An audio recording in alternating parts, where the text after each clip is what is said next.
আসসালামু আলাইকুম। এই যে আপনারা যে বাচ্চাগুলো দেখতে পারতেছেন, মাশাআল্লাহ, এই বাচ্চাগুলোর বয়স আজকে 40 দিন। দেখেন, মাশাআল্লাহ, বাচ্চাগুলো 40 দিনে মোটামুটি ভালো বড়ই হয়েছে। এই বাচ্চাগুলোরে আমি আর 2-3 দিন পরে প্রাকৃতিক পরিবেশে ছেড়ে দেবো। আমি এগুলোরে আরো আগে থেকেই ছাড়তাম, মানে এগুলোর বয়স যখন 30 দিন হয়েছিল তখনই প্রাকৃতিক পরিবেশে ছাড়তাম। কিন্তু আমার ওই সাইডে আরো কিছু মুরগি ছিল, এই মুরগিগুলো এগুলোরে মারে, এই কারণে ওগুলোরে বিক্রি কইরা পরে এগুলোরে ছাড়বো। দেখেন, মাশাআল্লাহ, মুরগিগুলো, এগুলো হলো অরিজিনাল পিওর দেশি মুরগির বাচ্চা। এই বাচ্চাগুলো মূলত আমি নিজেই বাজারে যেয়ে পরে বিক্রি করি। আর এই যে সামনের পর্দাটা উঠাইছি আর পিছনের পর্দাটা উঠাইছি, 2টা পর্দা উঠাই দিচ্ছি। বাচ্চাগুলো মোটামুটি মাশাআল্লাহ ভালো চঞ্চলই আছে। আর এখন যেই সিজন, শীত চলে গেছে, গরম পড়ছে, এখন মুরগির জন্য প্রচুর বাজে একটা সময়। মানে এই সময়ে মুরগি অনেক বেশি অসুস্থ হয় আর কি।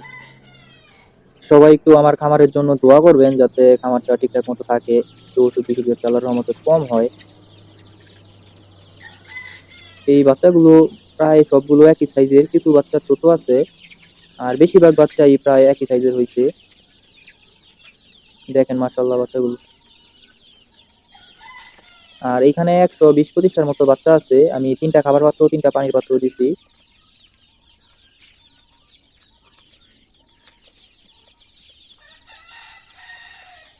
বাচ্চাগুলো মোটামুটি সবগুলো বাচ্চাই সুস্থ আছে আল্লাহর রহমতে।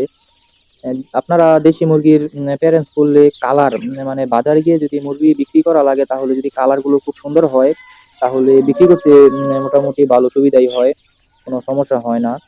দেখেন এই বাচ্চাগুলোর কালার, এখানে সব ধরনের কালারের মুরগি আছে। এই বাচ্চাগুলো বাজারে নিয়ে গেলে মানুষ আইসা বলে যে ভাই দেশি মুরগি এগুলো কত টাকা করে বিক্রি করেন। আমার বলতে হয় না যে ভাই এগুলো দেশি মুরগি, কারণ এগুলোর কালার দেখলেই বোঝা যায় যে এগুলো একদম অরিজিনাল পিওর দেশি মুরগি। তো আজকে ভিডিওটা এই পর্যন্তই, সবাই ভালো থাকেন, আল্লাহ হাফেজ।